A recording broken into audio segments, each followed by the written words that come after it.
पंचमुखी हनुमत्कवचं विनियोगः। अस्य श्री पंचमुखी हनुमत्कवचस्तोत्रमन्त्रस्य ब्रह्मा ऋषिः, गायत्री छन्दः, श्री हनुमान् देवता, राम बीजं, मम शक्तिः, चन्द्रः कीलकम्।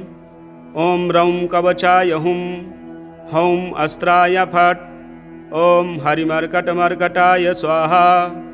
ओम नमो भगवते पंचवदनाय पूर्वकपिमुखाय सकलशत्रुसंहारणाय स्वाहा। ओम नमो भगवते पंचवदनाय दक्षिणमुखाय करालवदनाय नरसिंहाय सकलभूतप्रमथनाय स्वाहा।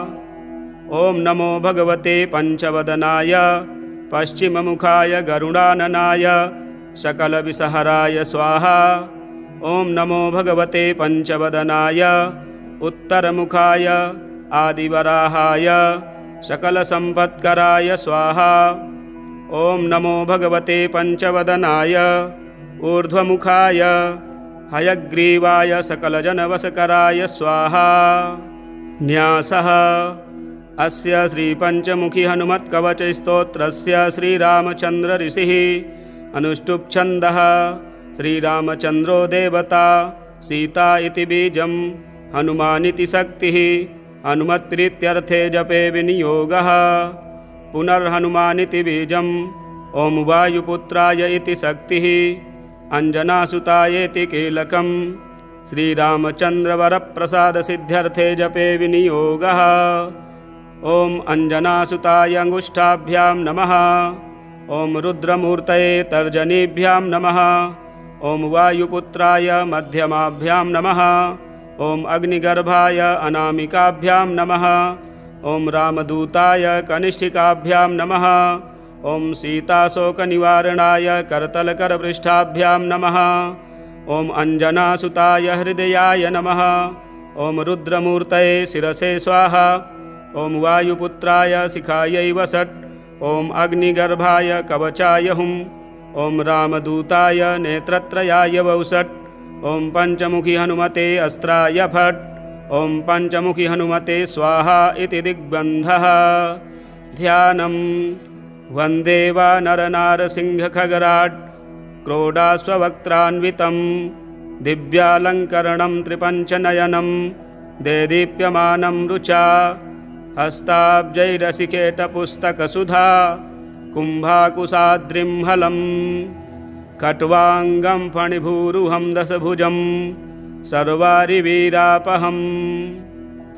श्रीरामदूताय आञ्जनेयाय वायुपुत्राय महाबलाय सीताशोकनिवारणाय महाबलप्रचण्डाय लङ्कापुरीदहनाय फाल्गुनसखाय कोलाहलसकलब्रह्माण्डविश्वरूपाय सप्तसमुद्रान्तराललङ्घिताय पिङ्गलनयनायामितविक्रमाय सूर्यबिम्बफलसेवाधिष्ठितपराक्रमाय सञ्जीवन्या अङ्गदलक्ष्मणमहाकपिसैन्यप्राणदात्रे दशग्रीवविध्वंसनाय रामेष्टाय सीतासहित रामचन्द्रवरप्रसादाय षट्प्रयोगागमपञ्चमुखी हनुमन्मन्त्रजपे विनियोगः।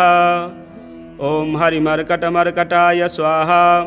ओम हरिमर्कटमर्कटाय वं वं वं वं वं वौषट् स्वाहा। ओम हरिमर्कटमर्कटाय फं फं फं फं फं फट् स्वाहा। ओम हरिमर्कटमर्कटाय खं खं खं खं खं मारणाय स्वाहा। ओम हरिमर्कटमर्कटाय ठं ठं ठं ठं ठं स्तम्भनाय स्वाहा। ओम हरिमर्कटमर्कटाय डं डं डं डं डं आकर्षणाय सकलसम्पत्कराय पंचमुखी वीरहनुमते स्वाहा। उच्चाटने ओम ढं ढं ढं ढं ढं कूर्ममूर्तये पंचमुखी हनुमते परयन्त्रतन्त्रोच्चाटनाय स्वाहा। कं खं गं घं गं चं छं झं झं यं टं ठं डं ढं णं तं थं दं धं नं पं फं बं भं मं यं रं लं वं शं शं शं हं छं स्वाहा इति दिग्बन्धः। ओम पूर्वकपिमुखाय पंचमुखी हनुमते ठम ठम ठम ठम ठम सकलशत्रुसंहारणाय स्वाहा। ओम दक्षिणमुखाय पंचमुखी हनुमते करालवदनाय नरसिंहाय ह्रां ह्रां ह्रां ह्रां ह्रां सकलभूतप्रेतदमनाय स्वाहा। ओम पश्चिममुखाय गरुडासनाय पंचमुखी वीर हनुमते मम मम मम मम मम सकलविषहराय स्वाहा। ओम उत्तरमुखे आदिवराहाय लं लं लं लं लं नृसिंहाय नीलकंठाय पंचमुखी हनुमते स्वाहा। ओम अंजनाय वायुपुत्राय महाबलाय रामेष्टफाल्गुनसखाय सीताशोकनिवारणाय लक्ष्मणप्राणरक्षकाय कपिसैन्यप्रकाशाय दशग्रीवाभिमानदहनाय श्रीरामचन्द्रवरप्रसादकाय महावीर्याय प्रथमब्रह्माण्डनायकाय पंचमुखी हनुमते भूतप्रेत पिशाच ब्रह्मराक्षस शाकिनी डाकिनी अंतरिक्षग्रह परयंत्र परतंत्र सर्वग्रहोच्चाटनाय सकलशत्रुसंहारणाय पंचमुखी हनुमद्वरप्रसादाय सर्वरक्षकाय जं जं जं जं स्वाहा।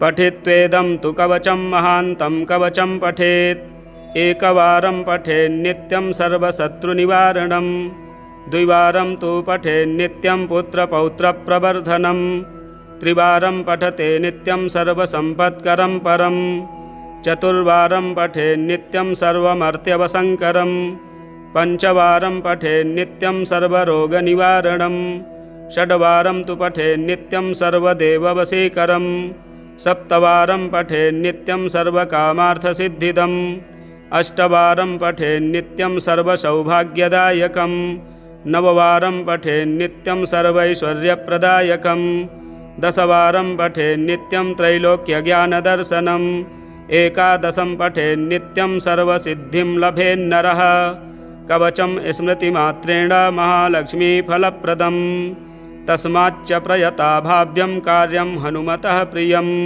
यन्त्रोद्धारक हनुमत्स्तोत्रं नमामि दूतं रामस्य सुखदं च सुरद्रुमं पीनवृत्तमहाबाहुं सर्वशत्रुनिबर्हणं नानारत्नसमायुक्तकुण्डलादिविभूषितं सर्वदाभीष्टदातारं सतां वै दृढमाहवे वासिनं चक्रतीर्थस्य दक्षिणस्थगिरौ सदा तुङ्गाम्भोधितरङ्गस्य वातेन परिशोभिते नानादेशागतैः सद्भिः सेव्यमानं नृपोत्तमैः धूपदीपादिनैवेद्यैः पञ्चखाद्यैश्च शक्तितः भजामि श्रीहनुमन्तं हेमकान्तिसमप्रभं व्यासतीर्थयतीन्द्रेण पूजितं प्रणिधानतः त्रिवारं यः पठेन्नित्यं स्तोत्रं भक्त्या द्विजोत्तमः वाञ्छितं लभतेऽभीष्टं षण्मासाभ्यन्तरे खलु पुत्रार्थी लभते पुत्रं यशोर्थी लभते यशः विद्यार्थी लभते विद्यां धनार्थी लभते धनं सर्वथा मास्तु सन्देहो हरिः साक्षी जगत्पतिः यः करोत्यत्र सन्देहं स याति निरयं ध्रुवं यः करोत्यत्र सन्देहं स याति निरयं ध्रुवम्। श्रीव्यासतीर्थविरचितं हनुमत्स्तोत्रं सम्पूर्णम्। श्रीहनुमद्रक्षास्तोत्रम् वामे करे वैरिभिदं वहन्तं शैलं परे शृङ्खलहारटङ्कं ददानमच्छाच्छसुवर्णवर्णं भजे ज्वलत्कुण्डलमाञ्जनेयं पद्मरागमणिकुण्डलत्विषा पाटलीकृतकपोलमस्तकं दिव्यदेहकदलीवनान्तरे भावयामि पवमाननन्दनम् उद्यदादित्यसङ्काश मुदारभुजविक्रमं कन्दर्पकोटिलावण्यं सर्वविद्याविशारदं श्रीरामहृदयानन्दं भक्तकल्पमहीरुहम् अभयं वरदं दोर्भ्यां कलये मारुतात्मजं वामहस्ते महाकृच्छ्र दशास्य करमर्दनम् उद्यद्वीक्षणकोदण्डं हनुमन्तं विचिन्तयेत् स्फटिकाभं स्वर्णकान्तिं द्विभुजं च कृताञ्जलिं कुण्डलद्वयसंशोभि मुखाम्भोजं हरिं भजे कुण्डलद्वयसंशोभि मुखाम्भोजं हरिं भजे। श्रीहनुमद्रक्षास्तोत्रं सम्पूर्णम्। पञ्चमुखी हनुमत्कवचं विनियोगः।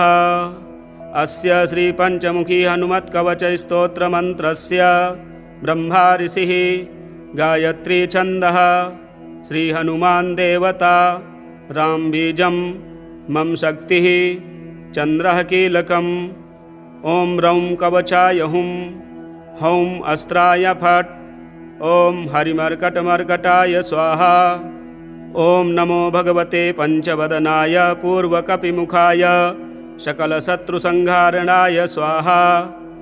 ॐ नमो भगवते पञ्चवदनाय दक्षिणमुखाय करालवदनाय नरसिंहाय सकलभूतप्रमथनाय स्वाहा। ॐ नमो भगवते पञ्चवदनाय पश्चिममुखाय गरुडाननाय सकलविषहराय स्वाहा। ॐ नमो भगवते पञ्चवदनाय उत्तरमुखाय आदिवराहाय सकलसम्पत्कराय स्वाहा। ॐ नमो भगवते पञ्चवदनाय ऊर्ध्वमुखाय हयग्रीवाय सकलजनवशकराय स्वाहा। न्यासः। अस्य श्रीपञ्चमुखी हनुमत्कवचस्तोत्रस्य श्रीरामचन्द्र ऋषिः अनुष्टुप् छन्दः।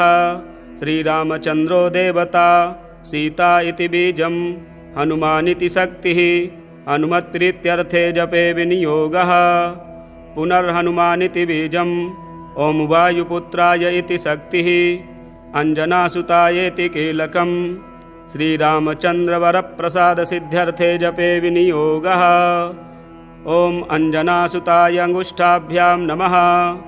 ॐ रुद्रमूर्तये तर्जनीभ्यां नमः। ॐ वायुपुत्राय मध्यमाभ्यां नमः।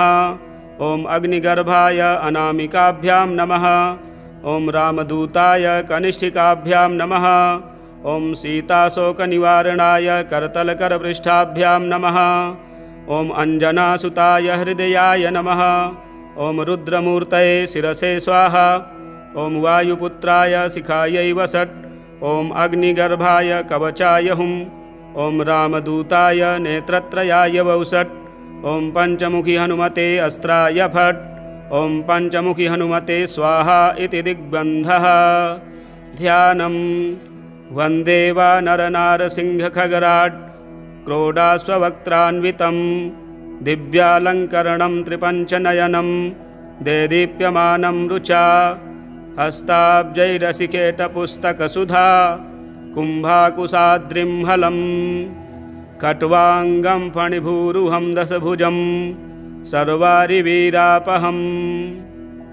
श्रीरामदूताय आञ्जनेयाय वायुपुत्राय महाबलाय सीताशोकनिवारणाय महाबलप्रचण्डाय लङ्कापुरीदहनाय फाल्गुनसखाय कोलाहलसकलब्रह्माण्डविश्वरूपाय सप्तसमुद्रान्तराललङ्घिताय पिङ्गलनयनायामितविक्रमाय सूर्यबिम्बफलसेवाधिष्ठितपराक्रमाय सञ्जीवन्या अङ्गदलक्ष्मणमहाकपिसैन्यप्राणदात्रे दशग्रीवविध्वंसनाय रामेष्टाय सीतासहित रामचन्द्रवरप्रसादाय षट्प्रयोगागमपञ्चमुखी हनुमन्मन्त्रजपे विनियोगः। ॐ हरिमर्कटमर्कटाय स्वाहा। ॐ हरिमर्कटमर्कटाय वं वं वं वं वं वौषट् स्वाहा। ॐ हरिमर्कटमर्कटाय फं फं फं फं फं फट् स्वाहा। ॐ हरिमर्कटमर्कटाय खं खं खं खं खं मारणाय स्वाहा। ॐ हरिमर्कटमर्कटाय ठं ठं ठं ठं ठं स्तम्भनाय स्वाहा। ॐ हरिमर्कटमर्कटाय डं डं डं डं डं आकर्षणाय सकलसम्पत्कराय पञ्चमुखीवीरहनुमते स्वाहा। उच्चाटने ॐ ढं ढं ढं ढं ढं कूर्ममूर्तये पञ्चमुखी हनुमते परयन्त्रतन्त्रोच्चाटनाय स्वाहा। कं खं गं घं गं चं छं जं झं यं टं ठं डं ढं डं तं थं दं धं नं पं फं बं भं मं यं रं लं वं शं शं शं हं छं स्वाहा इति दिग्बन्धः। ॐ पूर्वकपिमुखाय पञ्चमुखी हनुमते ठं ठं ठं ठं ठं सकलशत्रुसंहारणाय स्वाहा। ॐ दक्षिणमुखाय पञ्चमुखी हनुमते करालवदनाय नरसिंहाय ह्रां ह्रां ह्रां ह्रां ह्रां सकलभूतप्रेतदमनाय स्वाहा। ॐ पश्चिममुखाय गरुडासनाय पञ्चमुखी वीरहनुमते मं मं मं मं मं सकलविषहराय स्वाहा। ॐ उत्तरमुखे आदिवराहाय लं लं लं लं लं नृसिंहाय नीलकण्ठाय पञ्चमुखी हनुमते स्वाहा। ॐ अञ्जनाय वायुपुत्राय महाबलाय रामेष्टफाल्गुनसखाय सीताशोकनिवारणाय लक्ष्मणप्राणरक्षकाय कपिसैन्यप्रकाशाय दशग्रीवाभिमानदहनाय श्रीरामचन्द्रवरप्रसादकाय महावीर्याय प्रथमब्रह्माण्डनायकाय पञ्चमुखी हनुमते भूतप्रेतपिशाच ब्रह्मराक्षस शाकिनी डाकिनी अन्तरिक्षग्रह परयन्त्र परतन्त्र सर्वग्रहोच्चाटनाय सकलशत्रुसंहारणाय पञ्चमुखी हनुमद्वरप्रसादाय सर्वरक्षकाय जं जं जं जं स्वाहा। पठेत्वेदं तु कवचं महान्तं कवचं पठेत् एकवारं पठेन्नित्यं सर्वशत्रुनिवारणं द्विवारं तु पठेन्नित्यं पुत्रपौत्रप्रवर्धनं त्रिवारं पठते नित्यं सर्वसम्पत्करं परं चतुर्वारं पठेन्नित्यं सर्वमर्त्यवसङ्करं पञ्चवारं पठेन्नित्यं सर्वरोगनिवारणं षड्वारं तु पठेन्नित्यं सर्वदेववशीकरं सप्तवारं पठेन्नित्यं सर्वकामार्थसिद्धिदम् अष्टवारं पठेन्नित्यं सर्वसौभाग्यदायकं नववारं पठेन्नित्यं सर्वैश्वर्यप्रदायकं दशवारं पठेन्नित्यं त्रैलोक्यज्ञानदर्शनम् एकादशं पठेन्नित्यं सर्वसिद्धिं लभेन्नरः कवचं स्मृतिमात्रेण महालक्ष्मीफलप्रदम् तस्माच्च प्रयता भाव्यं कार्यं हनुमतः प्रियं। यन्त्रोद्धारक हनुमत्स्तोत्रं नमामि दूतं रामस्य सुखदं च सुरद्रुमं पीनवृत्तमहाबाहुं सर्वशत्रुनिबर्हणं नानारत्नसमायुक्तकुण्डलादिविभूषितं सर्वदाभीष्टदातारं सतां वै दृढमाहवे वासिनं चक्रतीर्थस्य दक्षिणस्थगिरौ सदा तुङ्गाम्भोधितरङ्गस्य वातेन परिशोभिते नानादेशागतैः सद्भिः सेव्यमानं नृपोत्तमैः धूपदीपादिनैवेद्यैः पञ्चखाद्यैश्च शक्तितः भजामि श्रीहनुमन्तं हेमकान्तिसमप्रभम् व्यासतीर्थयतीन्द्रेण पूजितं प्रणिधानतः त्रिवारं यः पठेन्नित्यं स्तोत्रं भक्त्या द्विजोत्तमः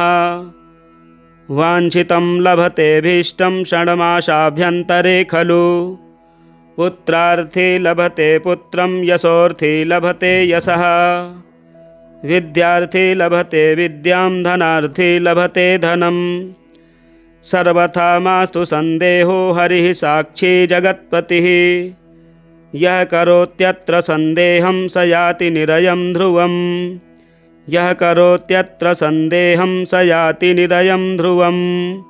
श्रीव्यासतीर्थविरचितं हनुमत्स्तोत्रं सम्पूर्णम्। श्रीहनुमद्रक्षास्तोत्रम् वामे करे वैरिभिदं वहन्तं शैलं परे शृङ्खलहारटङ्कं ददानमच्छाच्छसुवर्णवर्णं भजे ज्वलत्कुण्डलमाञ्जनेयम् पद्मरागमणिकुण्डलत्विषा पाटलीकृतकपोलमस्तकं दिव्यदेहकदलीवनान्तरे भावयामि पवमाननन्दनम् उद्यदादित्यसङ्कासमुदारभुजविक्रमं कन्दर्पकोटिलावण्यं सर्वविद्याविशारदं श्रीरामहृदयानन्दं भक्तकल्पमहीरुहम् अभयं वरदं दोर्भ्यां कलये मारुतात्मजं वामहस्ते महाकृच्छ्र दशास्य करमर्दनम् उद्यद्वीक्षणकोदण्डं हनुमन्तं विचिन्तयेत् स्फटिकाभं स्वर्णकान्तिं द्विभुजं च कृताञ्जलिं कुण्डलद्वयसंशोभि मुखाम्भोजं हरिं भजे कुण्डलद्वयसंशोभि मुखाम्भोजं हरिं भजे। श्रीहनुमद्रक्षास्तोत्रं सम्पूर्णम्। पञ्चमुखी हनुमत्कवचं विनियोगः। अस्य श्रीपञ्चमुखी हनुमत्कवचस्तोत्रमन्त्रस्य ब्रह्मा ऋषिः, गायत्री छन्दः, श्रीहनुमान् देवता, रामबीजं, मम शक्तिः, चन्द्रः कीलकम्।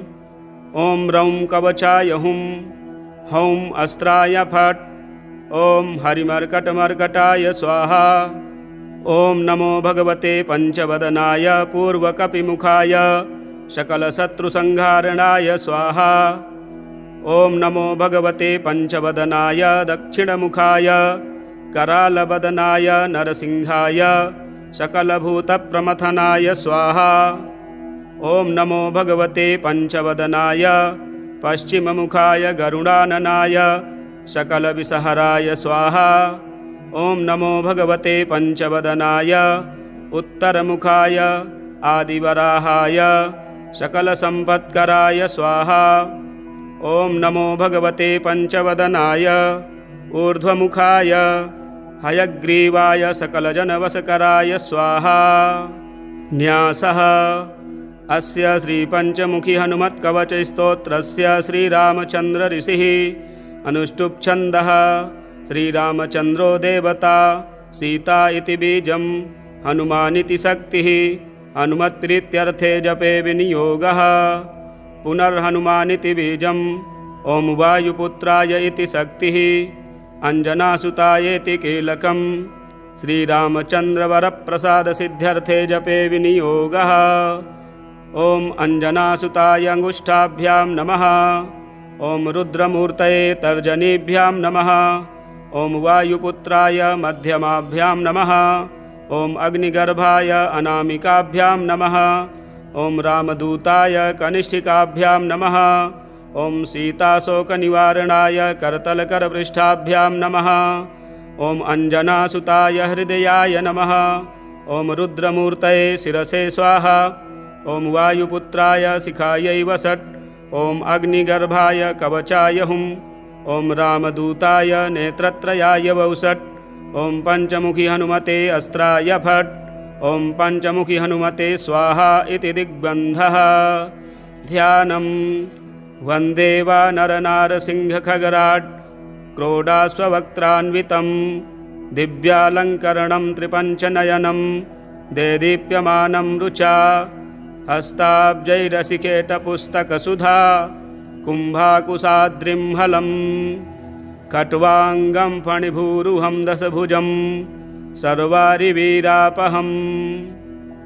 श्रीरामदूताय आञ्जनेयाय वायुपुत्राय महाबलाय सीताशोकनिवारणाय महाबलप्रचण्डाय लङ्कापुरीदहनाय फाल्गुनसखाय कोलाहलसकलब्रह्माण्डविश्वरूपाय सप्तसमुद्रान्तराललङ्घिताय पिङ्गलनयनायामितविक्रमाय सूर्यबिम्बफलसेवाधिष्ठितपराक्रमाय सञ्जीवन्या अङ्गदलक्ष्मणमहाकपिसैन्यप्राणदात्रे दशग्रीवविध्वंसनाय रामेष्टाय सीतासहित रामचन्द्रवरप्रसादाय षट्प्रयोगागमपञ्चमुखी हनुमन्मन्त्रजपे विनियोगः। ॐ हरिमर्कटमर्कटाय स्वाहा। ॐ हरिमर्कटमर्कटाय वं वं वं वं वं वौषट् स्वाहा। ॐ हरिमर्कटमर्कटाय फं फं फं फं फं फट् स्वाहा। ॐ हरिमर्कटमर्कटाय खं खं खं खं खं मारणाय स्वाहा। ॐ हरिमर्कटमर्कटाय ठं ठं ठं ठं ठं स्तम्भनाय स्वाहा। ॐ हरिमर्कटमर्कटाय डं डं डं डं डं आकर्षणाय सकलसम्पत्कराय पञ्चमुखी वीरहनुमते स्वाहा। उच्चाटने ॐ ढं ढं ढं ढं ढं कूर्ममूर्तये पञ्चमुखी हनुमते परयन्त्रतन्त्रोच्चाटनाय स्वाहा। कं खं गं घं गं चं छं जं झं यं टं ठं डं ढं णं तं थं दं धं नं पं फं बं भं मं यं रं लं वं शं शं शं हं छं स्वाहा इति दिग्बन्धः। ॐ पूर्वकपिमुखाय पञ्चमुखी हनुमते ठं ठं ठं ठं ठं सकलशत्रुसंहारणाय स्वाहा। ॐ दक्षिणमुखाय पञ्चमुखी हनुमते करालवदनाय नरसिंहाय ह्रां ह्रां ह्रां ह्रां ह्रां सकलभूतप्रेतदमनाय स्वाहा। ॐ पश्चिममुखाय गरुडासनाय पञ्चमुखी वीरहनुमते मं मं मं मं मं सकलविषहराय स्वाहा। ॐ उत्तरमुखे आदिवराहाय लं लं लं लं लं नृसिंहाय नीलकण्ठाय पञ्चमुखी हनुमते स्वाहा। ॐ अञ्जनाय वायुपुत्राय महाबलाय रामेष्टफाल्गुनसखाय सीताशोकनिवारणाय लक्ष्मणप्राणरक्षकाय कपिसैन्यप्रकाशाय दशग्रीवाभिमानदहनाय श्रीरामचन्द्रवरप्रसादकाय महावीर्याय प्रथमब्रह्माण्डनायकाय पञ्चमुखी हनुमते भूतप्रेतपिशाच ब्रह्मराक्षस शाकिनी डाकिनी अन्तरिक्षग्रह परयन्त्र परतन्त्र सर्वग्रहोच्चाटनाय सकलशत्रुसंहारणाय पञ्चमुखी हनुमद्वरप्रसादाय सर्वरक्षकाय जं जं जं जं स्वाहा। पठित्वेदं तु कवचं महान्तं कवचं पठेत् एकवारं पठेन्नित्यं सर्वशत्रुनिवारणं द्विवारं तु पठेन्नित्यं पुत्रपौत्रप्रवर्धनं त्रिवारं पठते नित्यं सर्वसम्पत्करं परं चतुर्वारं पठेन्नित्यं सर्वमर्त्यवसङ्करं पञ्चवारं पठेन्नित्यं सर्वरोगनिवारणं षड्वारं तु पठेन्नित्यं सर्वदेववशीकरं सप्तवारं पठेन्नित्यं सर्वकामार्थसिद्धिदम् अष्टवारं पठेन्नित्यं सर्वसौभाग्यदायकं नववारं पठेन्नित्यं सर्वैश्वर्यप्रदायकं दशवारं पठेन्नित्यं त्रैलोक्यज्ञानदर्शनम् एकादशं पठेन्नित्यं सर्वसिद्धिं लभेन्नरः कवचं स्मृतिमात्रेण महालक्ष्मीफलप्रदम् तस्माच्च प्रयता भाव्यं कार्यं हनुमतः प्रियं यन्त्रोद्धारक हनुमत्स्तोत्रं नमामि दूतं रामस्य सुखदं च सुरद्रुमं पीनवृत्तमहाबाहुं सर्वशत्रुनिबर्हणं नानारत्नसमायुक्तकुण्डलादिविभूषितं सर्वदाभीष्टदातारं सतां वै दृढमाहवे वासिनं चक्रतीर्थस्य दक्षिणस्थगिरौ सदा तुङ्गाम्भोधितरङ्गस्य वातेन परिशोभिते नानादेशागतैः सद्भिः सेव्यमानं नृपोत्तमैः धूपदीपादिनैवेद्यैः पञ्चखाद्यैश्च शक्तितः भजामि श्रीहनुमन्तं हेमकान्तिसमप्रभम् व्यासतीर्थयतीन्द्रेण पूजितं प्रणिधानतः त्रिवारं यः पठेन्नित्यं स्तोत्रं भक्त्या द्विजोत्तमः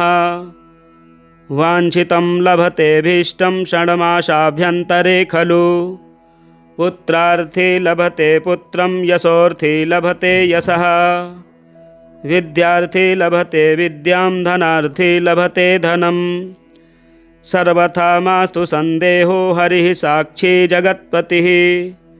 यः करोत्यत्र संदेहं स याति निरयं ध्रुवम्। यः करोत्यत्र संदेहं स याति निरयं ध्रुवम्। श्रीव्यासतीर्थविरचितं हनुमत्स्तोत्रं सम्पूर्णम्।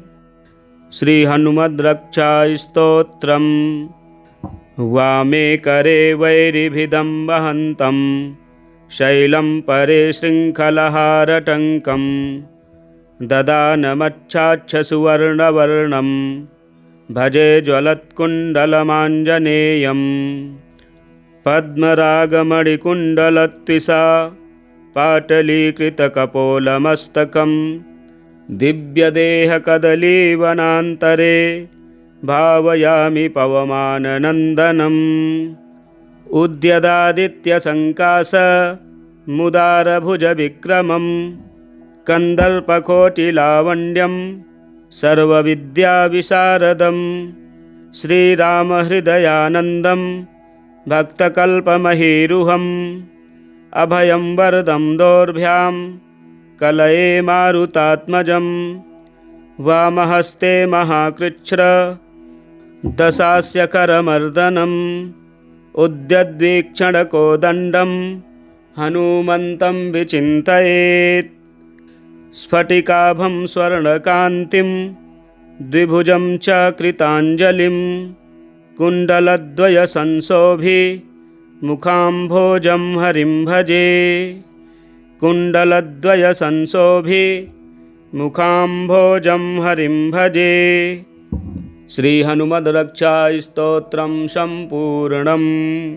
पञ्चमुखी हनुमत्कवचं विनियोगः।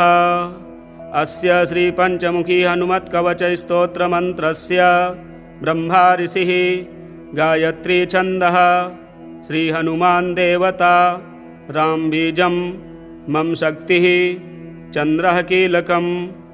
ॐ रौं कवचाय हुं, हौं अस्त्राय फट्, ॐ हरिमर्कटमर्कटाय स्वाहा। ॐ नमो भगवते पञ्चवदनाय पूर्वकपिमुखाय सकलशत्रुसंहारणाय स्वाहा।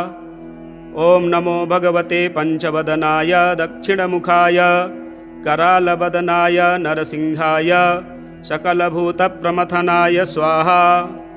ॐ नमो भगवते पञ्चवदनाय पश्चिममुखाय गरुडाननाय सकलविषहराय स्वाहा। ॐ नमो भगवते पञ्चवदनाय उत्तरमुखाय आदिवराहाय सकलसम्पत्कराय स्वाहा। ॐ नमो भगवते पञ्चवदनाय ऊर्ध्वमुखाय हयग्रीवाय सकलजनवशकराय स्वाहा। न्यासः। अस्य श्रीपञ्चमुखी हनुमत्कवचस्तोत्रस्य श्रीरामचन्द्र ऋषिः अनुष्टुप् छन्दः। श्रीरामचन्द्रो देवता, सीता इति बीजं, हनुमानिति शक्तिः। हनुमत्प्रीत्यर्थे जपे विनियोगः। पुनर्हनुमानिति बीजं, ॐ वायुपुत्राय इति शक्तिः। अञ्जनासुतायेति कीलकं, श्रीरामचन्द्रवरप्रसादसिद्ध्यर्थे जपे विनियोगः। ॐ अञ्जनासुताय अङ्गुष्ठाभ्यां नमः। ॐ रुद्रमूर्तये तर्जनीभ्यां नमः। ॐ वायुपुत्राय मध्यमाभ्यां नमः। ॐ अग्निगर्भाय अनामिकाभ्यां नमः। ॐ रामदूताय कनिष्ठिकाभ्यां नमः। ॐ सीताशोकनिवारणाय करतलकरपृष्ठाभ्यां नमः। ॐ अञ्जनासुताय हृदयाय नमः। ॐ रुद्रमूर्तये शिरसे स्वाहा। ॐ वायुपुत्राय शिखायै वसट्। ॐ अग्निगर्भाय कवचाय हुं। ॐ रामदूताय नेत्रत्रयाय वौषट्। ॐ पञ्चमुखी हनुमते अस्त्राय फट्। ॐ पञ्चमुखी हनुमते स्वाहा इति दिग्बन्धः। ध्यानं। वन्दे वानरनारसिंहखगराट् क्रोडास्ववक्त्रान्वितं दिव्यालङ्करणं त्रिपञ्चनयनं देदीप्यमानं रुचा हस्ताब्जैरसिकेटपुस्तकसुधा कुम्भाकुशाद्रिं हलं खट्वाङ्गं फणिभूरुहं दशभुजं सर्वारिवीरापहम्। श्रीरामदूताय आञ्जनेयाय वायुपुत्राय महाबलाय सीताशोकनिवारणाय महाबलप्रचण्डाय लङ्कापुरीदहनाय फाल्गुनसखाय कोलाहलसकलब्रह्माण्डविश्वरूपाय सप्तसमुद्रान्तराललङ्घिताय पिङ्गलनयनायामितविक्रमाय सूर्यबिम्बफलसेवाधिष्ठितपराक्रमाय सञ्जीवन्या अङ्गदलक्ष्मणमहाकपिसैन्यप्राणदात्रे दशग्रीवविध्वंसनाय रामेष्टाय सीतासहित रामचन्द्रवरप्रसादाय षट्प्रयोगागमपञ्चमुखी हनुमन्मन्त्रजपे विनियोगः। ॐ हरिमर्कटमर्कटाय स्वाहा। ॐ हरिमर्कटमर्कटाय वं वं वं वं वं वौषट् स्वाहा। ॐ हरिमर्कटमर्कटाय फं फं फं फं फं फट् स्वाहा। ॐ हरिमर्कटमर्कटाय खं खं खं खं खं मारणाय स्वाहा। ॐ हरिमर्कटमर्कटाय ठं ठं ठं ठं ठं स्तम्भनाय स्वाहा। ॐ हरिमर्कटमर्कटाय डं डं डं डं डं आकर्षणाय सकलसम्पत्कराय पञ्चमुखीवीरहनुमते स्वाहा। उच्चाटने ॐ ढं ढं ढं ढं ढं कूर्ममूर्तये पञ्चमुखी हनुमते परयन्त्रतन्त्रोच्चाटनाय स्वाहा। कं खं गं घं गं चं छं जं झं यं टं ठं डं ढं णं तं थं दं धं नं पं फं बं भं मं यं रं लं वं शं शं शं हं छं स्वाहा इति दिग्बन्धः। ॐ पूर्वकपिमुखाय पञ्चमुखी हनुमते ठं ठं ठं ठं ठं सकलशत्रुसंहारणाय स्वाहा। ॐ दक्षिणमुखाय पञ्चमुखी हनुमते करालवदनाय नरसिंहाय ह्रां ह्रां ह्रां ह्रां ह्रां सकलभूतप्रेतदमनाय स्वाहा। ॐ पश्चिममुखाय गरुडासनाय पञ्चमुखी वीरहनुमते मं मं मं मं मं सकलविसहराय स्वाहा।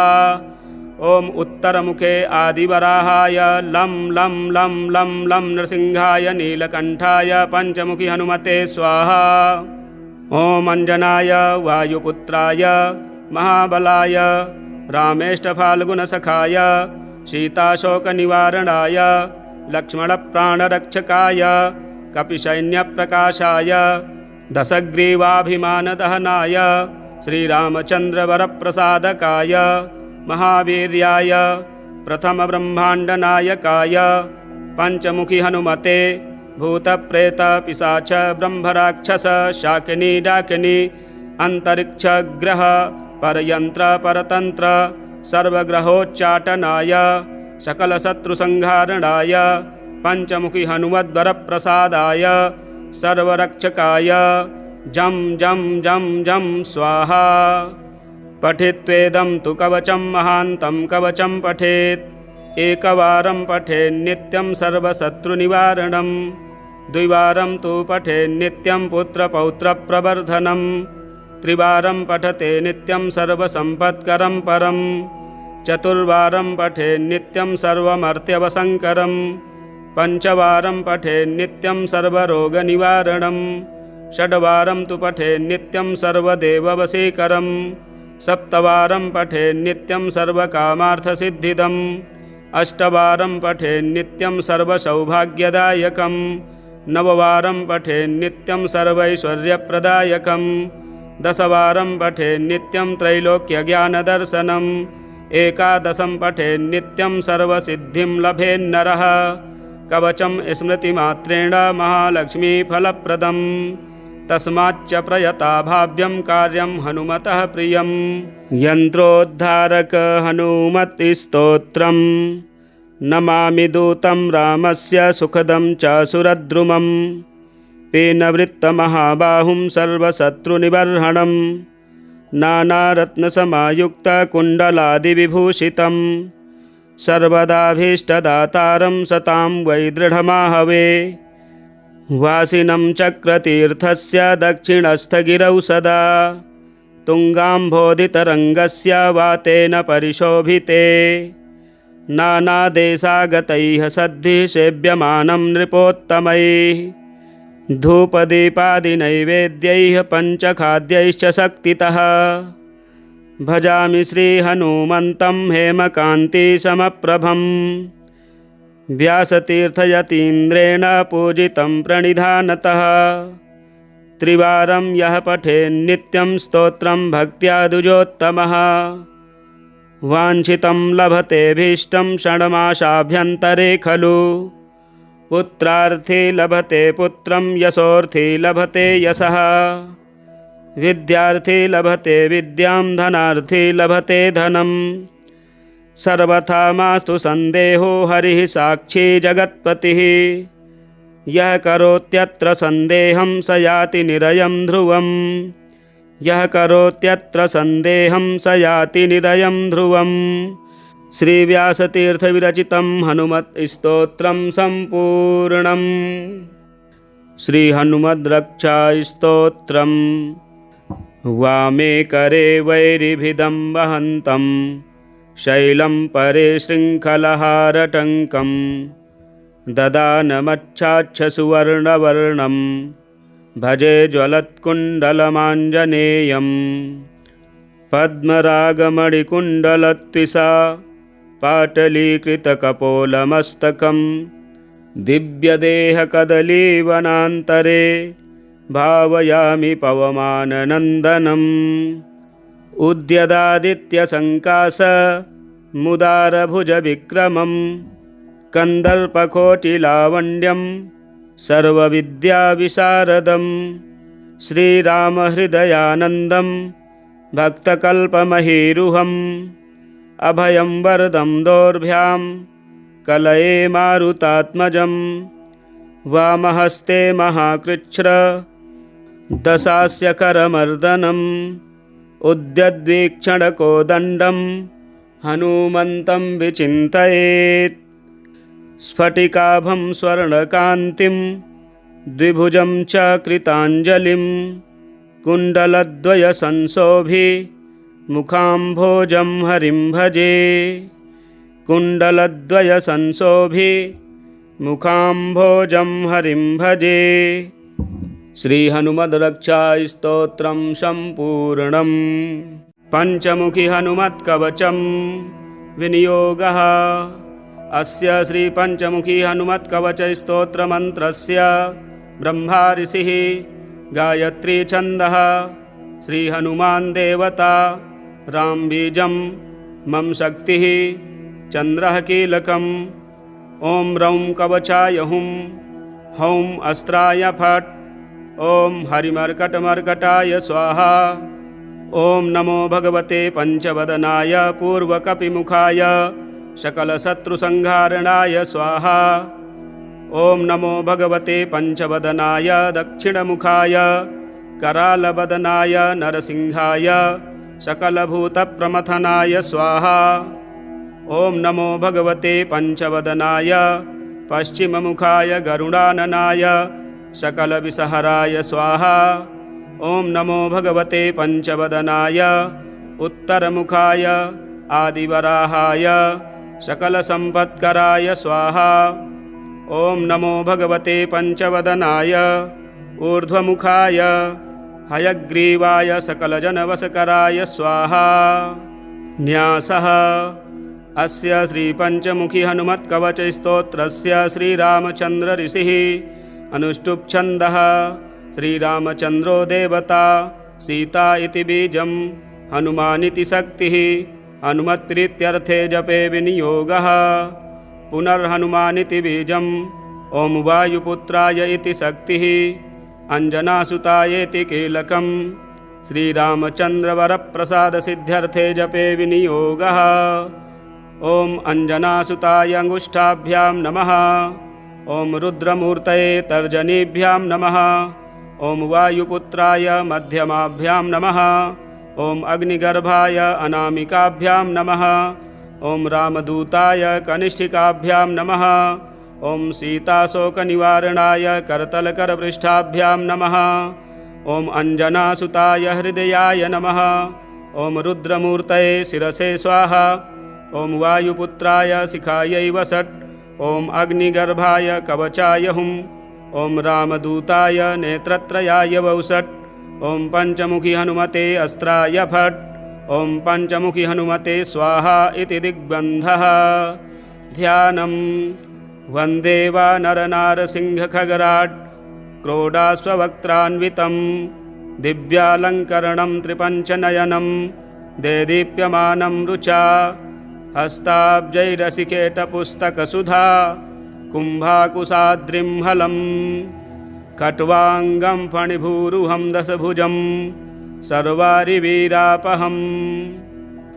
श्रीरामदूताय आञ्जनेयाय वायुपुत्राय महाबलाय सीताशोकनिवारणाय महाबलप्रचण्डाय लङ्कापुरीदहनाय फाल्गुनसखाय कोलाहलसकलब्रह्माण्डविश्वरूपाय सप्तसमुद्रान्तराललङ्घिताय पिङ्गलनयनायामितविक्रमाय सूर्यबिम्बफलसेवाधिष्ठितपराक्रमाय सञ्जीवन्या अङ्गदलक्ष्मणमहाकपिसैन्यप्राणदात्रे दशग्रीवविध्वंसनाय रामेष्टाय सीतासहित रामचन्द्रवरप्रसादाय षट्प्रयोगागमपञ्चमुखी हनुमन्मन्त्रजपे विनियोगः। ॐ हरिमर्कटमर्कटाय स्वाहा। ॐ हरिमर्कटमर्कटाय वं वं वं वं वं वौषट् स्वाहा। ॐ हरिमर्कटमर्कटाय फं फं फं फं फं फट् स्वाहा। ॐ हरिमर्कटमर्कटाय खं खं खं खं खं मारणाय स्वाहा। ॐ हरिमर्कटमर्कटाय ठं ठं ठं ठं ठं स्तम्भनाय स्वाहा। ॐ हरिमर्कटमर्कटाय डं डं डं डं डं आकर्षणाय सकलसम्पत्कराय पंचमुखी वीरहनुमते स्वाहा। उच्चाटने ॐ ढं ढं ढं ढं ढं कूर्ममूर्तये पंचमुखी हनुमते परयन्त्रतन्त्रोच्चाटनाय स्वाहा। कं खं गं घं गं चं छं जं झं यं टं ठं डं ढं डं तं थं दं धं नं पं फं बं भं मं यं रं लं वं शं शं शं हं छं स्वाहा इति दिग्बन्धः। ॐ पूर्वकपिमुखाय पंचमुखी हनुमते ठं ठं ठं ठं ठं सकलशत्रुसंहारणाय स्वाहा। ॐ दक्षिणमुखाय पंचमुखी हनुमते करालवदनाय नरसिंहाय ह्रां ह्रां ह्रां ह्रां ह्रां सकलभूतप्रेतदमनाय स्वाहा। ॐ पश्चिममुखाय गरुडासनाय पंचमुखी वीरहनुमते मं मं मं मं मं सकलविषहराय स्वाहा। ॐ उत्तरमुखे आदिवराहाय लं लं लं लं लं नृसिंहाय नीलकण्ठाय पंचमुखी हनुमते स्वाहा। ॐ अञ्जनाय वायुपुत्राय महाबलाय रामेष्टफाल्गुनसखाय सीताशोकनिवारणाय लक्ष्मणप्राणरक्षकाय कपिसैन्यप्रकाशाय दशग्रीवाभिमानदहनाय श्रीरामचन्द्रवरप्रसादकाय महावीर्याय प्रथमब्रह्माण्डनायकाय पंचमुखी हनुमते भूतप्रेतपिशाच ब्रह्मराक्षस शाकिनी डाकिनी अंतरिक्षग्रह परयंत्र परतंत्र सर्वग्रहोच्चाटनाय सकलशत्रुसंहारणाय पंचमुखी हनुमद्वरप्रसादाय सर्वरक्षकाय जं जं जं जं स्वाहा। पठित्वेदं तु कवचं महान्तं कवचं पठेत् एकवारं पठेन्नित्यं सर्वशत्रुनिवारणं द्विवारं तु पठेन्नित्यं पुत्रपौत्रप्रवर्धनं त्रिवारं पठते नित्यं सर्वसम्पत्करं परं चतुर्वारं पठेन्नित्यं सर्वमर्त्यवसङ्करं पंचवारं पठेन्नित्यं सर्वरोगनिवारणं षड्वारं तु पठेन्नित्यं सर्वदेववशीकरं सप्तवारं पठेन्नित्यं सर्वकामार्थसिद्धिदम् अष्टवारं पठेन्नित्यं सर्वसौभाग्यदायकं नववारं पठेन्नित्यं सर्वैश्वर्यप्रदायकं दशवारं पठेन्नित्यं त्रैलोक्यज्ञानदर्शनम् एकादशं पठेन्नित्यं सर्वसिद्धिं लभेन्नरः कवचं स्मृतिमात्रेण महालक्ष्मीफलप्रदम् तस्माच्च प्रयता भाव्यं कार्यं हनुमतः प्रियं। यन्त्रोद्धारक हनुमत्स्तोत्रं नमामि दूतं रामस्य सुखदं च सुरद्रुमं। पीनवृत्तमहाबाहुं सर्वशत्रुनिबर्हणं नानारत्नसमायुक्तकुण्डलादिविभूषितं सर्वदाभीष्टदातारं सतां वै दृढमाहवे। वासिनं चक्रतीर्थस्य दक्षिणस्थगिरौ सदा तुङ्गाम्भोधितरङ्गस्य वातेन परिशोभिते। नानादेशागतैः सद्भिः सेव्यमानं नृपोत्तमैः धूपदीपादिनैवेद्यैः पञ्चखाद्यैश्च शक्तितः। भजामि श्रीहनुमन्तं हेमकान्तिसमप्रभं व्यासतीर्थयतीन्द्रेण पूजितं प्रणिधानतः। त्रिवारं यः पठेन्नित्यं स्तोत्रं भक्त्या द्विजोत्तमः वाञ्छितं लभतेऽभीष्टं षण्मासाभ्यन्तरे खलु। पुत्रार्थी लभते पुत्रं यशोर्थी लभते यशः विद्यार्थी लभते विद्यां धनार्थी लभते धनं। सर्वथा मास्तु सन्देहो हरिः साक्षी जगत्पतिः यः करोत्यत्र सन्देहं स याति निरयं ध्रुवं। यः करोत्यत्र सन्देहं स याति निरयं ध्रुवम्। श्रीव्यासतीर्थविरचितं हनुमत्स्तोत्रं सम्पूर्णम्। श्रीहनुमद्रक्षास्तोत्रम् वामे करे वैरिभिदं वहन्तं शैलं परे शृङ्खलहारटङ्कं ददानमच्छाच्छसुवर्णवर्णं भजे ज्वलत्कुण्डलमाञ्जनेयम्। पद्मरागमणिकुण्डलत्विषा पाटलीकृतकपोलमस्तकं दिव्यदेहकदलीवनान्तरे भावयामि पवमाननन्दनम्। उद्यदादित्यसङ्कासमुदारभुजविक्रमं कन्दर्पकोटिलावण्यं सर्वविद्याविशारदं श्रीरामहृदयानन्दं भक्तकल्पमहीरुहम्। अभयं वरदं दोर्भ्यां कलये मारुतात्मजं वामहस्ते महाकृच्छ्र दशास्य करमर्दनम्। उद्यद्वीक्षणकोदण्डं हनुमन्तं विचिन्तयेत् स्फटिकाभं स्वर्णकान्तिं द्विभुजं च कृताञ्जलिं कुण्डलद्वयसंशोभि मुखाम्भोजं हरिं भजे। कुण्डलद्वयसंशोभि मुखाम्भोजं हरिं भजे। श्रीहनुमद्रक्षास्तोत्रं सम्पूर्णम्। पञ्चमुखी हनुमत्कवचं विनियोगः। अस्य श्रीपञ्चमुखी हनुमत्कवचस्तोत्रमन्त्रस्य ब्रह्मा ऋषिः गायत्री छन्दः श्रीहनुमान् देवता रामबीजं मम शक्तिः चन्द्रः कीलकम्। ॐ रौं कवचाय हुं हौं अस्त्राय फट् ॐ हरिमर्कटमर्कटाय स्वाहा। ॐ नमो भगवते पञ्चवदनाय पूर्वकपिमुखाय सकलशत्रुसंहारणाय स्वाहा। ॐ नमो भगवते पञ्चवदनाय दक्षिणमुखाय करालवदनाय नरसिंहाय सकलभूतप्रमथनाय स्वाहा। ॐ नमो भगवते पञ्चवदनाय पश्चिममुखाय गरुडाननाय सकलविषहराय स्वाहा। ॐ नमो भगवते पञ्चवदनाय उत्तरमुखाय आदिवराहाय सकलसम्पत्कराय स्वाहा। ॐ नमो भगवते पञ्चवदनाय ऊर्ध्वमुखाय हयग्रीवाय सकलजनवशकराय स्वाहा। न्यासः अस्य श्रीपञ्चमुखी हनुमत्कवचस्तोत्रस्य श्रीरामचन्द्र ऋषिः अनुष्टुप् छन्दः श्रीरामचन्द्रो देवता सीता इति बीजं हनुमानिति शक्तिः हनुमत्प्रीत्यर्थे जपे विनियोगः। पुनर्हनुमानिति बीजम् ॐ वायुपुत्राय इति शक्तिः अंजनासुतायेति कीलकं श्रीरामचन्द्रवरप्रसादसिद्ध्यर्थे जपे विनियोगः। ॐ अंजनासुताय अंगुष्ठाभ्यां नमः। ॐ रुद्रमूर्तये तर्जनीभ्यां नमः। ॐ वायुपुत्राय मध्यमाभ्यां नमः। ॐ अग्निगर्भाय अनामिकाभ्यां नमः। ॐ रामदूताय कनिष्ठिकाभ्यां नमः। ॐ सीताशोकनिवारणाय करतलकरपृष्ठाभ्यां नमः। ॐ अंजनासुताय हृदयाय नमः।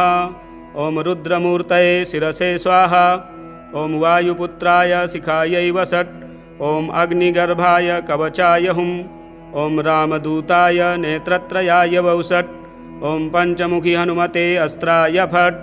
ॐ पंचमुखी हनुमते स्वाहा इति दिग्बन्धः। ध्यानं वन्दे वानरनारसिंहखगराट् क्रोडास्ववक्त्रान्वितं दिव्यालङ्करणं त्रिपञ्चनयनं देदीप्यमानं रुचा हस्ताब्जैरसिकेटपुस्तकसुधा कुम्भाकुशाद्रिं हलं खट्वाङ्गं फणिभूरुहं दशभुजं सर्वारिवीरापहम्।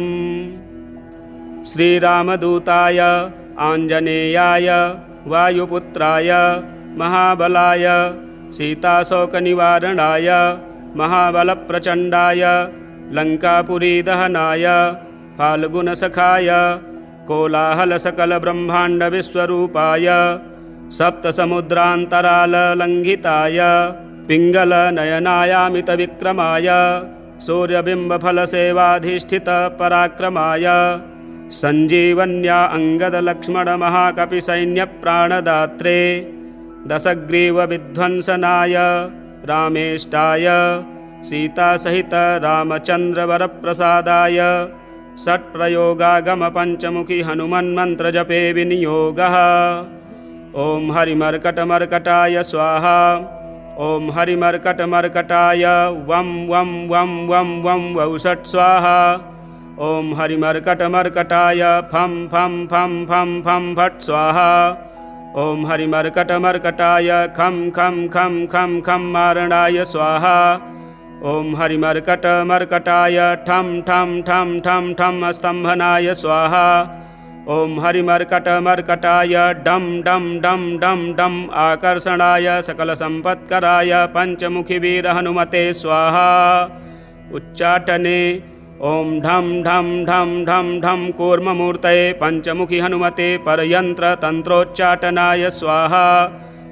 कं खं गं घं गं चं छं जं झं यं टं ठं डं ढं णं तं थं दं धं नं पं फं बं भं मं यं रं लं वं शं शं शं हं छं स्वाहा इति दिग्बन्धः। ॐ पूर्वकपिमुखाय पंचमुखी हनुमते ठं ठं ठं ठं ठं सकलशत्रुसंहारणाय स्वाहा। ॐ दक्षिणमुखाय पंचमुखी हनुमते करालवदनाय नरसिंहाय ह्रां ह्रां ह्रां ह्रां ह्रां सकलभूतप्रेतदमनाय स्वाहा। ॐ पश्चिममुखाय गरुडासनाय पंचमुखी वीरहनुमते मं मं मं मं मं सकलविसहराय स्वाहा। ॐ उत्तरमुखे आदिवराहाय लं लं लं लं लं नृसिंहाय नीलकण्ठाय पंचमुखी हनुमते स्वाहा। ॐ अंजनाय वायुपुत्राय महाबलाय रामेष्टफाल्गुनसखाय सीताशोकनिवारणाय लक्ष्मणप्राणरक्षकाय कपिसैन्यप्रकाशाय दशग्रीवाभिमानदहनाय श्रीरामचन्द्रवरप्रसादकाय महावीर्याय प्रथमब्रह्माण्डनायकाय पंचमुखी हनुमते भूतप्रेतपिशाच ब्रह्मराक्षस शाकिनी डाकिनी अंतरिक्षग्रह परयंत्र परतंत्र सर्वग्रहोच्चाटनाय सकलशत्रुसंहारणाय पंचमुखी हनुमद्वरप्रसादाय सर्वरक्षकाय जं जं जं जं स्वाहा। पठित्वेदं तु कवचं महान्तं कवचं पठेत् एकवारं पठेन्नित्यं सर्वशत्रुनिवारणं द्विवारं तु पठेन्नित्यं पुत्रपौत्रप्रवर्धनं त्रिवारं पठते नित्यं सर्वसम्पत्करं परं चतुर्वारं पठेन्नित्यं सर्वमर्त्यवसङ्करं पञ्चवारं पठेन्नित्यं सर्वरोगनिवारणं षड्वारं तु पठेन्नित्यं सर्वदेववशीकरं सप्तवारं पठेन्नित्यं सर्वकामार्थसिद्धिदम् अष्टवारं पठेन्नित्यं सर्वसौभाग्यदायकं नववारं पठेन्नित्यं सर्वैश्वर्यप्रदायकं दशवारं पठेन्नित्यं त्रैलोक्यज्ञानदर्शनम् एकादशं पठेन्नित्यं सर्वसिद्धिं लभेन्नरः कवचं स्मृतिमात्रेण महालक्ष्मीफलप्रदं तस्माच्च प्रयता भाव्यं कार्यं हनुमतः प्रियं यन्त्रोद्धारक हनुमत्स्तोत्रं नमामि दूतं रामस्य सुखदं च सुरद्रुमं पीनवृत्तमहाबाहुं सर्वशत्रुनिबर्हणं नानारत्नसमायुक्तकुण्डलादिविभूषितं सर्वदाभीष्टदातारं सतां वै दृढमाहवे वासिनं चक्रतीर्थस्य दक्षिणस्थगिरौ सदा तुङ्गाम्भोधितरङ्गस्य वातेन परिशोभिते नानादेशागतैः सद्भिः सेव्यमानं नृपोत्तमैः धूपदीपादिनैवेद्यैः पञ्चखाद्यैश्च शक्तितः भजामि श्रीहनुमन्तं हेमकान्तिसमप्रभम् व्यासतीर्थयतीन्द्रेण पूजितं प्रणिधानतः त्रिवारं यः पठेन्नित्यं स्तोत्रं भक्त्या द्विजोत्तमः वाञ्छितं लभतेऽभीष्टं षण्मासाभ्यन्तरे खलु पुत्रार्थी लभते पुत्रं यशोर्थी लभते यशः विद्यार्थी लभते विद्यां धनार्थी लभते धनम् सर्वथा मास्तु सन्देहो हरिः साक्षी जगत्पतिः यः करोत्यत्र सन्देहं स याति निरयं ध्रुवम् यः करोत्यत्र सन्देहं स याति निरयं ध्रुवम् श्रीव्यासतीर्थविरचितं हनुमत्स्तोत्रं सम्पूर्णम् श्रीहनुमद्रक्षास्तोत्रम् वामे करे वैरिभिदं वहन्तं शैलं परे शृङ्खलहारटङ्कं ददानमच्छाच्छसुवर्णवर्णं भजे ज्वलत्कुण्डलमाञ्जनेयं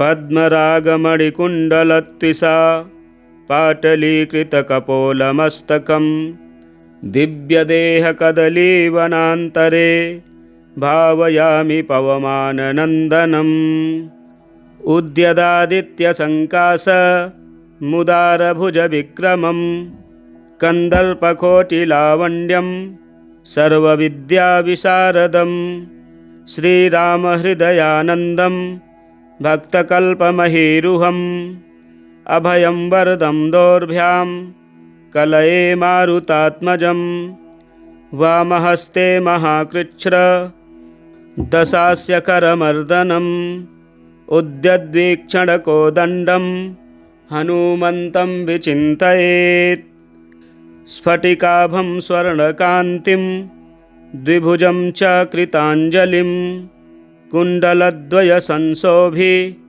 मुखाम्भोजं हरिं भजे कुण्डलद्वयसंशोभि मुखाम्भोजं हरिं भजे श्रीहनुमद्रक्षास्तोत्रं सम्पूर्णम् पञ्चमुखी हनुमत्कवचं विनियोगः अस्य श्रीपञ्चमुखी हनुमत्कवचस्तोत्रमन्त्रस्य ब्रह्मा ऋषिः गायत्री छन्दः श्रीहनुमान् देवता रामबीजं मम शक्तिः चन्द्रः कीलकम् ॐ रौं कवचाय हुं हौं अस्त्राय फट् ॐ हरिमर्कटमर्कटाय स्वाहा ॐ नमो भगवते पञ्चवदनाय पूर्वकपिमुखाय सकलशत्रुसंहारणाय स्वाहा ॐ नमो भगवते पञ्चवदनाय दक्षिणमुखाय करालवदनाय नरसिंहाय सकलभूतप्रमथनाय स्वाहा ॐ नमो भगवते पञ्चवदनाय पश्चिममुखाय गरुडाननाय सकलविषहराय स्वाहा ॐ नमो भगवते पञ्चवदनाय उत्तरमुखाय आदिवराहाय सकलसम्पत्कराय स्वाहा। ॐ नमो भगवते पंचवदनाय ऊर्ध्वमुखाय हयग्रीवाय सकलजनवशकराय स्वाहा। न्यासः अस्य श्रीपञ्चमुखी हनुमत्कवचस्तोत्रस्य श्रीरामचन्द्र ऋषिः अनुष्टुप् छन्दः। श्रीरामचन्द्रो देवता सीता इति बीजं हनुमानिति शक्तिः हनुमत्प्रीत्यर्थे जपे विनियोगः। पुनर्हनुमानिति बीजं ॐ वायुपुत्राय इति शक्तिः अंजनासुतायेति कीलकं श्रीरामचन्द्रवरप्रसादसिद्ध्यर्थे जपे विनियोगः। ॐ अंजनासुताय अंगुष्ठाभ्यां नमः। ॐ रुद्रमूर्तये तर्जनीभ्यां नमः। ॐ वायुपुत्राय मध्यमाभ्यां नमः। ॐ अग्निगर्भाय अनामिकाभ्यां नमः। ॐ रामदूताय कनिष्ठिकाभ्यां नमः। ॐ सीताशोकनिवारणाय करतलकरपृष्ठाभ्यां नमः। ॐ अंजनासुताय हृदयाय नमः। ॐ रुद्रमूर्तये शिरसे स्वाहा। ॐ वायुपुत्राय शिखायै वसट्। ॐ अग्निगर्भाय कवचाय हुं। ॐ रामदूताय नेत्रत्रयाय वौसट्। ॐ पंचमुखी हनुमते अस्त्राय फट्।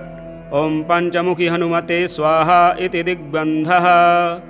ध्यानं वन्दे वानरनारसिंहखगराट् क्रोडास्ववक्त्रान्वितं दिव्यालङ्करणं त्रिपञ्चनयनं देदीप्यमानं रुचा हस्ताब्जैरसिकेटपुस्तकसुधा कुम्भाकुशाद्रिं हलं खट्वाङ्गं फणिभूरुहं दशभुजं सर्वारिवीरापहम्। श्रीरामदूताय आञ्जनेयाय वायुपुत्राय महाबलाय सीताशोकनिवारणाय महाबलप्रचण्डाय लङ्कापुरीदहनाय फाल्गुनसखाय कोलाहलसकलब्रह्माण्डविश्वरूपाय सप्तसमुद्रान्तराललङ्घिताय पिङ्गलनयनायामितविक्रमाय सूर्यबिम्बफलसेवाधिष्ठितपराक्रमाय सञ्जीवन्या अङ्गदलक्ष्मणमहाकपिसैन्यप्राणदात्रे दशग्रीवविध्वंसनाय रामेष्टाय सीतासहित रामचन्द्रवरप्रसादाय षट्प्रयोगागमपञ्चमुखी हनुमन्मन्त्रजपे विनियोगः। ॐ हरिमर्कटमर्कटाय स्वाहा। ॐ हरिमर्कटमर्कटाय वं वं वं वं वं वौषट् स्वाहा। ॐ हरिमर्कटमर्कटाय फं फं फं फं फं फट् स्वाहा। ॐ हरिमर्कटमर्कटाय खं खं खं खं खं मारणाय स्वाहा। ॐ हरिमर्कटमर्कटाय ठं ठं ठं ठं ठं स्तम्भनाय स्वाहा। ॐ हरिमर्कटमर्कटाय डं डं डं डं डं आकर्षणाय सकलसम्पत्कराय पंचमुखी वीरहनुमते स्वाहा। उच्चाटने ॐ ढं ढं ढं ढं ढं कूर्ममूर्तये पंचमुखी हनुमते परयन्त्रतन्त्रोच्चाटनाय स्वाहा। कं खं गं घं गं चं छं जं झं यं टं ठं डं ढं णं तं थं दं धं नं पं फं बं भं मं यं रं लं वं शं शं शं हं छं स्वाहा इति दिग्बन्धः। ॐ पूर्वकपिमुखाय पंचमुखी हनुमते ठं ठं ठं ठं ठं सकलशत्रुसंहारणाय स्वाहा। ॐ दक्षिणमुखाय पंचमुखी हनुमते करालबदनाय नरसिंहाय ह्रां ह्रां ह्रां ह्रां ह्रां सकलभूतप्रेतदमनाय स्वाहा।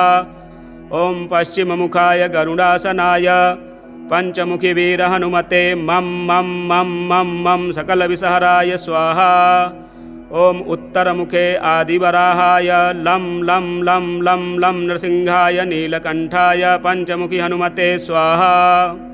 ॐ अंजनाय वायुपुत्राय महाबलाय रामेष्टफाल्गुनसखाय सीताशोकनिवारणाय लक्ष्मणप्राणरक्षकाय कपिसैन्यप्रकाशाय दशग्रीवाभिमानदहनाय श्रीरामचन्द्रवरप्रसादकाय महावीर्याय प्रथमब्रह्माण्डनायकाय पंचमुखी हनुमते भूतप्रेत पिशाच ब्रह्मराक्षस शाकिनी डाकिनी अंतरिक्षग्रह परयंत्र परतंत्र सर्वग्रहोच्चाटनाय सकलशत्रुसंहारणाय पंचमुखी हनुमद्वरप्रसादाय सर्वरक्षकाय जं जं जं जं स्वाहा।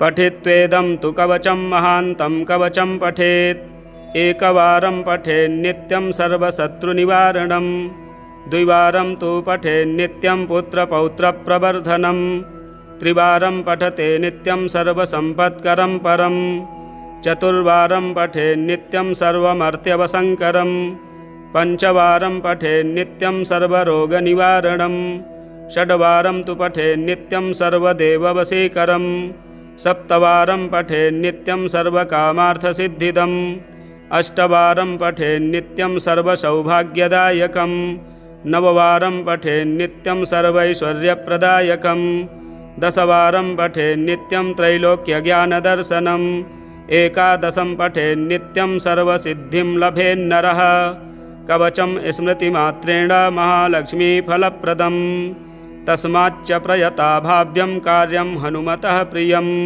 यन्त्रोद्धारक हनुमत्स्तोत्रं नमामि दूतं रामस्य सुखदं च सुरद्रुमं पीनवृत्तमहाबाहुं सर्वशत्रुनिबर्हणं नानारत्नसमायुक्तकुण्डलादिविभूषितं सर्वदाभीष्टदातारं सतां वै दृढमाहवे वासिनं चक्रतीर्थस्य दक्षिणस्थगिरौ सदा तुङ्गाम्भोधितरङ्गस्य वातेन परिशोभिते नानादेशागतैः सद्भिः सेव्यमानं नृपोत्तमैः धूपदीपादिनैवेद्यैः पञ्चखाद्यैश्च शक्तितः भजामि श्रीहनुमन्तं हेमकान्तिसमप्रभं व्यासतीर्थयतीन्द्रेण पूजितं प्रणिधानतः त्रिवारं यः पठेन्नित्यं स्तोत्रं भक्त्या द्विजोत्तमः वाञ्छितं लभतेऽभीष्टं षण्मासाभ्यन्तरे खलु पुत्रार्थी लभते पुत्रं यशोर्थी लभते यशः विद्यार्थी लभते विद्यां धनार्थी लभते धनं सर्वथा मास्तु सन्देहो हरिः साक्षी जगत्पतिः यः करोत्यत्र सन्देहं स याति निरयं ध्रुवं यः करोत्यत्र सन्देहं स याति निरयं ध्रुवम्। श्रीव्यासतीर्थविरचितं हनुमत्स्तोत्रं सम्पूर्णम्। श्रीहनुमद्रक्षास्तोत्रं वामे करे वैरिभिदं वहन्तं शैलं परे शृङ्खलहारटङ्कं ददानमच्छाच्छसुवर्णवर्णं भजे ज्वलत्कुण्डलमाञ्जनेयं पद्मरागमणिकुण्डलत्विषा पाटलीकृतकपोलमस्तकं दिव्यदेहकदलीवनान्तरे भावयामि पवमाननन्दनम् उद्यदादित्यसङ्काश मुदारभुजविक्रमं कन्दर्पकोटिलावण्यं सर्वविद्याविशारदं श्रीरामहृदयानन्दं भक्तकल्पमहीरुहम् अभयं वरदं दोर्भ्यां कलये मारुतात्मजं वामहस्ते महाकृच्छ्र दशास्य करमर्दनम् उद्यद्वीक्षणकोदण्डं हनुमन्तं विचिन्तयेत् स्फटिकाभं स्वर्णकान्तिं द्विभुजं च कृताञ्जलिं कुण्डलद्वयसंशोभि मुखाम्भोजं हरिं भजे कुण्डलद्वयसंशोभि मुखाम्भोजं हरिं भजे। श्रीहनुमद्रक्षास्तोत्रं सम्पूर्णम्।